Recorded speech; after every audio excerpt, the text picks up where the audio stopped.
Hi, welcome to the Corner of Knit and Tea, episode 24. My name is Laura. I'm also known as Fluffy K on Ravelry, Fluffy Kira on Instagram and Twitter. I blog over at the Corner of Knit and Tea, which is where this episode and all episode show notes will be. I have an Etsy shop called The Stash Buckler Adventures in Yarn, and we have a Ravelry group called the Corner of Knit and Tea. Please come on over and check us out. So hi, how are you? I hope you've had a great week. I am actually recording a day early on Saturday the 24th because tomorrow is our monthly spinning group meet and we're meeting kind of far away, so I'm going to be gone most of the day and there wouldn't be suitable light to record, so I wanted to go ahead and do it today. So it's a little bit earlier, and most of the projects that I'm working on are bigger projects, so I just have small sections to show you. So this might be kind of a short podcast, but I didn't want to skip a week, so I thought I would start. So I hope that you're doing well, and I will get right into things. Today I am drinking, it is a sample from Stash Tea. It is a maple apple cider, and I have to say when I opened the package, I could smell the maple. Oh, and it was delicious. And I am using a Loopy U Spring Fling mug. So this is one of my favorite mugs. It actually usually lives at work, but it came home for cleaning and it was on the counter, so I thought, hey, why not? So again, this is Stash Maple Apple Cider. Ooh, that is really good. It doesn't have as much apple as some of the others that I have tried. It smells like it, but it doesn't taste like it. But I can really smell the maple and taste the maple in there. And that is very good. It is an herbal tea decaf, so check it out. So that brings us to what I am wearing. I thought I would wear this one today because I like it, but also because it was my very first sweater.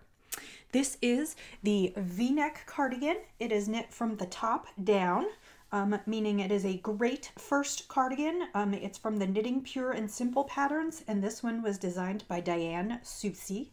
As you can see, you cast on at the top. It's a raglan shaped sleeve, and then you finish the body. You work in the ties to the collar, and then you've just got the sleeves, and it is offset. All the edging is done in seed stitch. This is Rowan Cash Soft DK in the colorway Poison, and it was a bit of a splurge for me. I believe actually I worked and traded for the yarn at the yarn store. It is wonderful and soft and cozy. It pills a little bit, but that is something that you'll find with cashmere because cashmere is so short stapled, and the merino as well. But it is so soft and cozy, and it has held up really well. I want to say this sweater is probably, well, it's at least 7 years old because I knit it before I came to Kansas City. And I want to say probably 8 or 9 years old, and I'm still wearing it and enjoying it, and it is lovely. So there's your excuse to buy a slightly more expensive quantity of yarn, or a slightly more expensive yarn for a sweater. 10 years almost. So anyway, I love this one. It is great, and I just thought I would wear that and share that today. If you have not knit a sweater, this is a great pattern to start with, and you can use any kind of yarn. It's just I used a DK. I think the pattern calls for a worsted weight, but you can adapt as necessary. So let's get into it. This is the part that I think will be a little shorter because I have a bunch of ongoing projects that I have some progress on, but no finished objects, not little hats and things that I whipped up during the week. So the first thing that I will show you is a new project that I cast on this week. I showed you last week that I wanted to take this big beautiful ball of hand spun. I guess it was still in the skein last week, but this big beautiful ball of hand spun that I did a while back. It's a combination spin from Southern Cross Fiber and Spunky Eclectic, and I wanted to knit a Quaker yarn stretcher shawl, which is by Susan Ashcroft, and it is a paid for pattern. I believe it's $6 on Ravelry. And I started that this week, and I did a decent amount of knitting. This is the project that I take with me when I go outside the house. So all my lunch hours, all my knit night, various things. and I really enjoyed it, and I love the way the colors are striping up. The Seraglio, which was the Southern Cross fiber bump, had all these reds and oranges and purples, and I just absolutely love the way that is striping up, and that's exactly what I wanted from it, and exactly why I picked a pattern that had very little. This one has some textural detail. I don't know how well you can see. There are some sections of stockinette and garter, but for the most part it is just a plain knit, which is exactly what I was looking for to showcase the hand spun. So yes, so that is my, I guess technically it goes this way. That is my Quaker yarn stretcher. And the deal is that you start out at this small corner and then you keep going and it just gets larger and larger and larger. And it is called the Quaker yarn stretcher because it was supposed to stretch your qualities of hand spun or quantities of hand spun to make, even if you had a smaller quantity, to make a shawl. The shawl actually calls for it to be knitted on worsted weight. It calls for about 250 yards. And I am knitting, this is a fingering weight, so I went down several needle sizes and I expect that it's going to be absolutely enormous, which is exactly what I wanted. So, because I want to use every last scrap. So that is the Quaker yarn stretcher in my hand spun, and you will be seeing progress on this. My deadline to finish this is either February 11th or 15th. I can't remember. It's one of the two for a Harry Potter contest. So hopefully you won't see this for too many weeks, but you will see it for the next couple as I knit through it. So that is project number 1. Project number 2 is the Leftovers cowl by Wendy Johnson that I have been showing you my progress on for the last several weeks. This week, one of my friends from Knitting Group, Anna, she runs the Well Appointed Desk, which is not a podcast, but it is a great blog if you're interested in office supplies. I almost said office supply porn, but that might not be good, but that's exactly what it is. Anyway, she brought me a wonderful 2 Ziploc bags of scraps, particularly of light colored solids, because I was having problems because I have a ton of dark colored solids in sock yarn, but I didn't have so many lights. So she brought me 2 Ziploc bags of wonderful stuff that I'm to use and then give back to her when I'm done. And it was very wonderful. Thank you, Anna, so much. And so I got to work some of those in to the cowl this week. So when we left off last week, I believe I was at the yellow section with the pink X's, and I did some gray and burgundy. I did 2 tones of blue. I did, this is one of the first colors, the light color in the oranges came from her. I did the green and purple section. I did the red and light pink, and the light pink came from Anna. And now I'm doing the purple and yellow up at the top, and the light yellow is Anna's too.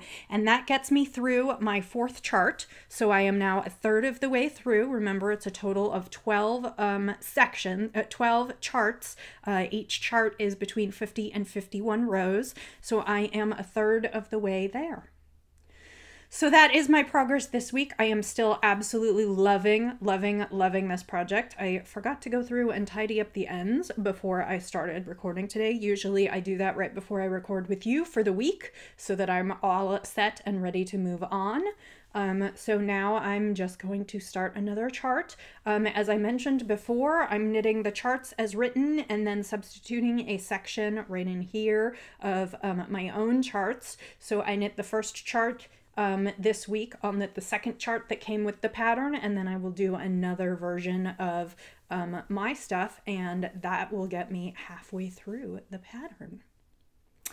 So that is what I did this week, and I hope you are enjoying it. I am loving it. I can't believe I'm this far in, and it's so bright and colorful and cheerful. I can't wait to wear it, and I also keep looking at it, and my color work has gotten pretty good, but of course, color work benefits best from a really good blocking, and I cannot wait to block it and see how it looks when everything lays flat and there's no scrunches, and I'm just really looking forward to that. So unfortunately, that's all I have to show you this week, and will probably be all I have to show you for the next couple weeks is my progress on these two knits, because I'm not tackling anything else while I have these going on, because these keep me fairly busy. So you probably won't see anything new until February, and I do apologize about that because I know that's kind of boring, but that is what I'm working on. So I will jump ahead to spinning. Last week I showed you a braid of fiber from Southern Cross Fiber. It was a club fiber in blue-faced Leicester, and the colorway was called After the Rains, and it had greens and reds and purples, and well, I finished it. I'll say that. I finished it, and I love, love, love the colors. So I will start with that. It is still wet, and it's a little hard to see. Again, there are reds and greens and purples, and it is just a beautiful skein. That's getting close to what it looks like. You may have to check out my Instagram feed. I'll take pictures of it later today and put those up. Like I said, I love the colors. This was not a terribly fun spin for me. I am a member of the Southern Cross Fiber Club, and David does an excellent job with fibers and colors. However, this base yarn, and I don't think this is anything to do with David, because what happens is he buys his base fiber and then he dyes it in his wonderful colors. So he doesn't actually make the fiber, he purchases it. I found that this bump of fiber was really, really clumpy. It was not well blended. It had a lot of neps and just all kinds of clumps in it, and I found it really, really difficult to spin. The single broke too many times to count during this spin, and I constantly had to stop and pick some sections apart, and it was just a really challenging spin for me, and BFL isn't usually like that, and normally David's fibers are not like that at all. So I just think it was maybe a bum batch of fiber that didn't get quite through quality control. And because of that, this is really a thick and thin skein. I'm not terribly happy with the quality of it. I had intended to put this up in the shop, but I don't think I'm going to, because I don't think it's up to my standards. So I'm not really sure what I'll do with it. I'll probably knit it into a toy or use it for something else where the quality of the yarn isn't crazy important. Like I said, I'm kind of bummed because the colors are beautiful. I'm just trying to show you them in the best light. That's probably pretty accurate. As you can see, again, greens, purples, reds. I really had high hopes for this skein, and it just wasn't that much fun to spin, and was kind of a bummer of a week. I also think I didn't get great yardage. My guess is it's between 2 and 250 of worsted weight, which is a little heavier than I usually like to spin. So that was kind of a for this week, but you know, it's a good experience. All fiber is good. So there will be pictures of this on my Instagram, and it does count towards my handspun for the year, but I don't think this one's going to go into the shop because I'm really just not super thrilled with it. So that's that, which means now I get to start something new, and I apologize because I did not pull this out of the bag, and I meant to, and it's going to be crinkly. I have selected my next spin for the week, and I am taking this tomorrow to Spinning Sunday, so I'll probably get a bunch done. This is a Hello Yarn Club fiber. I believe it was November, and this is called Bracken and Gorse, and it is on Targhee, and it's all different kinds of yellows, oranges, browns, and then there are just a few pops of kind of a gray-y blue, and I really, really like those pops. So that is going to be my next spin. Targhee is kind of a fun fiber to spin. It is floofy. It puffs up at the end. So I expect that this will be a floofy, fun, squishy spin, and the yarn should be really soft and squishy. And Targhee's pretty soft, so it should be a nice spin. Not exactly me colors, but one of the things I love about being in some clubs is that I get to spin colors that I wouldn't necessarily buy if given the chance, but I enjoy spinning them. So that is pretty much the podcast. Like I said, I knew that this was going to be a short one. I will just remind you that I have a selfish knit along going on over in the group on Ravelry. Please come join us there. We had a knit along in November and December for the holidays, which was a craft something for someone else. And now January 1st through February 15th, I'm running a craft something for yourself. So all you need to do is knit, spin, weave, crochet something for yourself, take a picture of the finished object and post it in the finished object thread. And at the end, I will run the random number generator to draw for prizes. We have a donation from a generous group member of $15 up to $15 in Ravelry patterns for one lucky winner. I have another skein of wool-mize donated from another wonderful group member to draw for, and I haven't selected what my prize is going to be yet, but there will be one from me as well. So that's at least 3 chances to win. And to date, I think we only have about 50, maybe 60 posts in there. So your chances are still pretty good at winning something. So please do take advantage of that. We'd love to see you over in the group. Also, as a final note, this week I hit 350 subscribers on the podcast, which is super, super exciting. I want to thank each and every one of you for spending time with me and for coming back and watching and for being a member of my group and my community. And I am just so thrilled that you take time to spend with me and that you enjoy it. I hope you enjoy it. And I just want to say thank you. The other thing that I posted when I posted a 350 member screenshot was that I think our next number should be 400, and I'm going to do another giveaway. I need to go through my stash. I think what I will probably do is do a similar giveaway to the last time, which is I will pick a bump of fiber, and the choices will be if you spin, you can have the fiber, or if you spin or don't spin, you can have me spin the fiber up for you. So I haven't picked all that out yet, and at last check, I think we're about 366, so we're maybe another week or two away from that, but that will be coming up, so stay tuned, and I will talk about all the rules and post those, you know, where to post your comments, and how long the prize draw will be, and all of those things coming up. So I suppose that's it for me. I hope you have had a wonderful week and are enjoying some time to craft. And I will say, as I always do, happy knitting, happy spinning, happy sipping, and I'll see you next time. Bye!